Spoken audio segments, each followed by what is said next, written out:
ಮೋಟಮ್ಮ ಎಂದರೆ ಮೈಮನವೆಲ್ಲ ಹೂವಾಗುವುದಮ್ಮ. ಮೂರಕ್ಷರದಿ ಏನಿದೆ ಶಕ್ತಿ ಹೇಳುವರಾರಮ್ಮ, ಹೇಳುವರಾರಮ್ಮ. ಒಂದಿನ ಬೆಲೆಯ ಬಡವನಿಗಿಂತ ಬಲ್ಲವರು ಇಲ್ಲ, ತಾಯಿಯ ಆಸರೆ ತಬ್ಬಲಿಗಿಂತ ಬಯಸುವರಾರಿಲ್ಲ, ಬಯಸುವರಾರಿಲ್ಲ. ಎಂದೋ ಒಮ್ಮೆ ಕನಸಲಿ ಬಂದು ನಾಗಣ್ಣ ಎನ್ನುವಳು, ಕಣ್ಣಲ್ಲಿ ಕಣ್ಣ ಬೆರೆಸುವ ಮುನ್ನ ಕರಗೆ ಹೋಗುವಳು. ಹಂಬಲಿಸಿದರು ಬಾರಳು ಅವಳು ಬಯಕೆಯ ಸಲ್ಲಿಸಲು, ಕಂಬನಿ ಹರಿಸಲು ಮೋಟಮ್ಮನ ಕಾಣೆನು ಎಂದು ಸನಿಹದೊಳು, ಎಂದು ಸನಿಹದೊಳು. ಹೀಗೆ ರೀ ನಮ್ಮಮ್ಮ ಅವ್ರ ಅಕ್ಕ ತಂಗಿದಿರು ಅಂದರೆ ಭಾಳ ಜೀವನೇ ಬಿಟ್ಬಿಡೋಳು. ಅವಳು ಎಂಥ ಆಸೆ ಇತ್ತು ಅವ್ರ ಮೇಲೆ ಅಂದರೆ ಅಷ್ಟೇ ಆಸೆ. ಆಮೇಲೆ ಅವ್ರಿಗೂ ಅಷ್ಟೇ ಮೋಟ ಮೋಟ ಮೋಟ ಅನ್ನೋರು. ಹೀಗೆ ಇವ್ರ ಅಕ್ಕನ ದೊಡ್ಡಮ್ಮನ್ನ ಅವ್ರು ಗುನ್ನಾಗ್ರೆ ರಂಗಪ್ಪ ಅವ್ರಿಗೆ ಕೊಟ್ಟು ಮದುವೆ ಮಾಡಿದ್ರು. ಅವ್ರ ಮನೆಯಲ್ಲೋ ಬರೀ ಕಿತ್ತಾಟ, ಎಲ್ಲೋ ಸಣ್ಣ ಟೈಲರ್ ಕೆಲಸ ಮಾಡಿಕೊಂಡು ಬದುಕ್ತಿದ್ರು. ಹಾಗೂ ಮನೆಯಲ್ಲಿ ಹೊಂದಾಣಿಕೆ ಇಲ್ಲ, ನೆಮ್ಮದಿ ಇಲ್ವಲ್ಲ. ಇವರು ನಮ್ಮ ತಾತನಿಗೆ ಗೊತ್ತಿತ್ತು. ಮೊದಲೇ ಅವ್ರು ಕಂಡ್ರೆ ಆಗ್ತಿರ್ಲಿಲ್ಲ, ಅವನು ಇಷ್ಟಪಟ್ಟಿರ್ಲಿಲ್ವಂತೆ ನಮ್ಮ ತಾತ ಇವ್ರಿಗೆ ಕೊಡೋದಕ್ಕೆ, ರಂಗಪ್ಪನಿಗೆ ಕೊಡೋದಕ್ಕೆ ನಮ್ಮ ದೊಡ್ಡಮ್ಮನ್ನ. ಹಿಂಗೆ ಹಿರಿಯರೆಲ್ಲ ಹೇಳಿ ಒಪ್ಪಿಸಿ ಹೆಂಗೋ ಒಪ್ಪಿಟ್ರು. ಬಿಡ್ತಾರ ಕಳ್ಳು, ಅವನ ಹತ್ರ ಏನಾಯ್ತೋ ಇಲ್ವೋ ಎಲ್ಲ ತಗೊಂಡೋಗು ಅಂತ ಒರೆಸಿ ಕಳಿಸೋರಂತೆ. ಒಳ್ಳೆ ಜನಗಳವರು.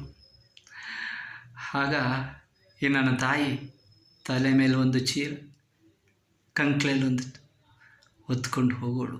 ಇದ್ದಿದ್ದೇ ಮೋಟಾಳು. ಅದಕ್ಕೆ ಅವಳನ್ನು ಮೋಟ ಮೋಟ ಮೋಟ ಅಂತಿದ್ರು.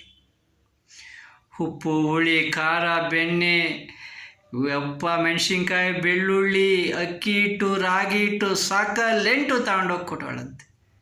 12 ಮೈಲಿರಿ ಲಾಳಾಪುರದಿಂದ ಗುನ್ನಾಗ್ರೆಗೆ. ಈಗ ಹೋಗಿ ಕೊಟ್ಬಿಟ್ಟು ಮತ್ತೆ ನಡ್ಕೊಂಬಂದ್ಬಿಡೋಳಂತೆ. ಒಂದು ದಿವಸದ ಕೆಲಸ ಅಲ್ಲ, ಅಲ್ಲಿರೋವರೆಗೂ ಕಷ್ಟಕ್ಕೆ ಸುಖಕ್ಕೆ ಹಬ್ಬಕ್ಕೆ ಹುಣ್ಣಿಮೆಗೆ ಬಾಣಂತಿ ಆಗಿದ್ದಾಗ ಕೂಡ ಒತ್ತು.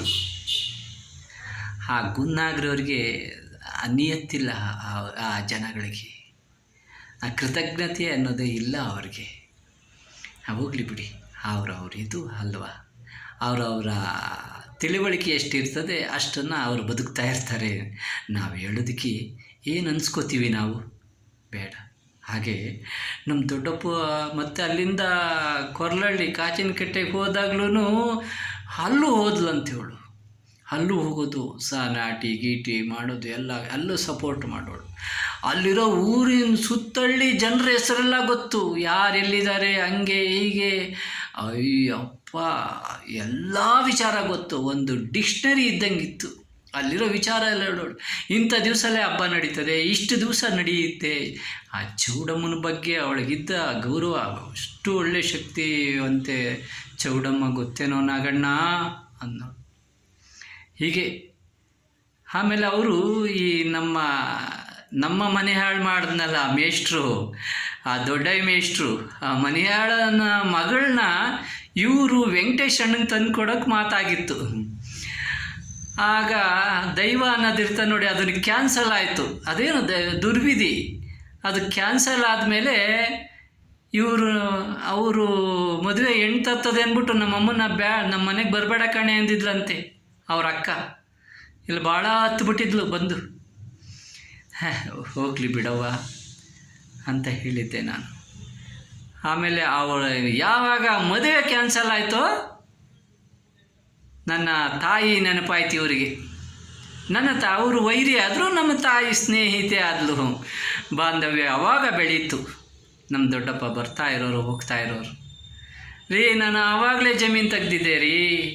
ಯಾವ ವೆಂಕಟೇಶಣ್ಣ ತೆಗ್ದಿದ್ದ, ಯಾವ ನಂಜುಂಡ ತೆಗ್ದಿದ್ದ, ಯಾರೂ ತೆಗ್ದಿರಲಿಲ್ಲ. ನಾನು ಜಮೀನು ತೆಗ್ದಿದ್ದೆ, ಚೆನ್ನಾಗಿದ್ದೆ, ಹೆಂಗೆ ಯಾರಿಗೇನು ಕಮ್ಮಿ ಇಟ್ಟಿರಲಿಲ್ಲ. ಆದರೆ ನಮ್ಮ ಮನೆಯಲ್ಲಿರೋ ನಾಯಿಗಳು ಬಾಳಕ್ಕೆ ಬಿಡಲಿಲ್ಲ. ಹಿಂದೆ ಅಣ್ಣ ಬಾಳಕ್ಕೆ ಬಿಡಲಿಲ್ಲ. ಎಲ್ಲ ಆದಮೇಲೆ ಈ ಮಕ್ಕಳು ಬಾಳಕ್ಕೆ ಬಿಡಲಿಲ್ಲ. ದೇವ್ರಿಗೂ ನನ್ನ ತಾಯಿ ಸುಖವಾಗಿರೋದು ದೇವ್ರಿಗೂ ಇಷ್ಟ ಇರಲಿಲ್ಲ. ಹಾಗೆ ಅವಳು ಮಾಡಿದ್ದೆಲ್ಲ ಒಳ್ಳೆ ಕೆಲಸಗಳು ರೀ.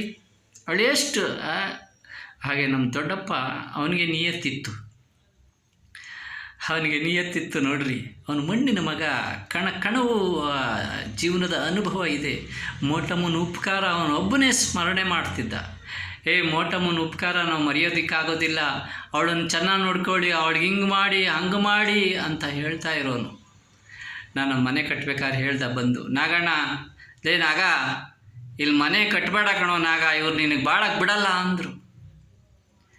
ಏನು ಮಾಡಲಿ ನಾನು, ಎಲ್ಲ ಹೆಂಗೋ ಹುಚ್ಚರು ಬೆಳ್ಕೊಂಡು ಹೋಗಲಿ ಅಂತ ನಾನು ಇರೋದು 4 ಆಣಿ ಹಾಕ್ಬಿಟ್ಟು ಸುಮ್ಮನಾದೆ. ಆಮೇಲೆ ನಾನೊಂದು ಸತಿ ನಮ್ಮ ಊರಲ್ಲಿ ಊಟಕ್ಕೆ ಕರ್ಕೊಂಡು ಹೋಗಿದ್ದೆ, ಕುಣಿಗಲ್ಲು ಹೋಟ್ಲಿಗೆ ಊಟಕ್ಕೆ ಕರ್ಕೊಂಡೋಗಿದ್ದೆ. ನಾಗ ಇವೆಲ್ಲ ತಿಂದವರಲ್ಲ ಕಣೋ ನಾನು ಅಂದ. ಬನ್ನಿ ದೊಡ್ಡಪ್ಪ ಊಟ ಮಾಡೋಣ ಅಂತ ಕರ್ಕೊಂಡು ಹೋದೆ. ತಿನ್ನೋರ ಹೆಸರನ್ನ ಆ ಕಾಳು ಮೇಲೆ ಬರ್ತಿರ್ತಾನಂತೆ ದೊಡ್ಡಪ್ಪ, ಊಟ ಮಾಡಿ ನೀವು ಅಂದೆ. ನಾಗ ಅಂದ್ಕೊಂಡು ನಗ ಆಡ್ಕೊಂಡು ಮಾಡು, ನನ್ನ ಜೊತೆ ಊಟ ಮಾಡಿದ್ರು. ಹಾಗೆ ನನ್ನ ಕಂಡ್ರೆ ಭಾಳ ಇಷ್ಟ. ಕರೆಯೋರು ಕಳಿಸೋರು, ಬಾಂಧವ್ಯದಿಂದ ಇರೋದು ಚೆನ್ನಾಗಿತ್ತು. ಹೀಗೆ ನಮ್ಮ ತಾಯಿ ಮಾಡಿದ ಸೇವೆನ ಅವರು ನೆನೆಸ್ಕೋತಾ ಇದ್ರು. ಹಾಗೆ ಅಲ್ವಾ. ಅಲ್ಲಿರೋ ಚೌಡಮ್ಮನ ಬಗ್ಗೆ ನಮ್ಮ ಊರಿಗೆ ಭಾಳ ಗೌರವ ಇತ್ತು.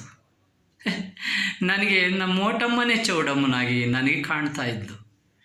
ಹಾಗೆ ನಾನು ಯಾವಾಗಲೂ ಹೇಳೋದು ಮೋಟಮ್ಮನಿಗೆ, ಸರ್ವಮಂಗಳ ಮಾಂಗಲ್ಯೇ ಮೋಟಮ್ಮ ಸರ್ವಾರ್ಥ ಸಾಧಿಕೆ, ಶರಣ್ಯೆ ಮಮತಾಯಿ ಮೋಟಮ್ಮ ನಮೋಸ್ತುತೆ ಅಂತಿದ್ದೆ. ಹಾಗೆ ಅಲ್ವ. ನಾನು ಯಾವುದಾದ್ರು ಜಮೀನು ಒಂದು ಬೋಗಿ ಹಾಕ್ಬಿಟ್ಟು ಒಡವೆ ತಗೊಳ್ಳವ, ನೀನು 4 ಜನರಂತೆ ಇರು, ಓಡಾಡ್ಕೊಂಡಿರು, ಅಲ್ಲಿಗೆ ಬೇಡ, ನೀನು ಯಾಕೆ ಕಷ್ಟಪಡ್ತೀಯ, ಅವನ ಹತ್ರಕ್ಕೆ ಯಾಕೆ ಹೋಗ್ತೀಯ, ನೀವೇ ಹೋಗೋದು ಎಷ್ಟು ಹೋದ್ರೂ ಅಲ್ಲೇ ಬಂದು ಒಕ್ಕೊಬಿಡೋಳು. ಬೇಡ ಕಣೋ ನಾಗಣ್ಣ, ನಾನು ಈ ಒಡವೆ ಮಾಡಿ ಹಾಕ್ಕೊಂಡ್ರೆ ಕಿತ್ಕೊಂಡು ತಿನ್ಕೊತಾನೆ ನಾಯಿ, ನಿನಗೆ ಕಷ್ಟ ಬರುತ್ತೆ ಕಣಪ್ಪ, ನಿನ್ನನ್ನು ನಾನು ಮತ್ತೆ ಹಾಳು ಮಾಡೋಕ್ಕೆ ಇಷ್ಟಪಡಲ್ಲ ಕಣೋ ಅನ್ನೋಳು. ನನಗೋಸ್ಕರ ಕಷ್ಟಪಟ್ಟಳು. ನನಗೆ ಕಷ್ಟ ಬರುತ್ತಲ್ಲ ಅಂತ ಅವಳು ಸುಖ ಅನುಭವಿಸಲಿಲ್ಲ. ನಾನು ಅವಳನ್ನ ಋಣನ ಅದು ಹೆಂಗೆ ತೀರಿಸ್ಲಿ, ಬೇರೆಯವರಾಗಿದ್ದರೆ ಹೆಂಗೆಲ್ಲ ಮಾಡ್ಕೊಳ್ಳೋರು. ಭೋಗ್ಯಕ್ಕೆ ಒಂದು ಕುಂಟೆ ಮಾರಿದ್ರೆ ನೀನು ಮೈ ತುಂಬ ಒಡವೆ ಹಾಕೋತೀಯ, ಚೆನ್ನಾಗಿರವ ಅಂತ ಹೇಳಿದ್ದೆ. ಅವಳು ಕೇಳಲಿಲ್ಲ. ಹಾಗೆ ಅವಳು ನನಗೆ ದೇವತೆ ಥರ ಇದ್ಳು. ನಾನು ದೇವತೆ ಥರನೇ ಅವಳನ್ನು ನೋಡ್ಕೊತಾ ಇದ್ದೆ, ಪೂಜಿಸ್ತಾ ಇದ್ದೆ. ಈಗ ಸ್ಮರಿಸ್ತಾ ಇದ್ದೀನಿ.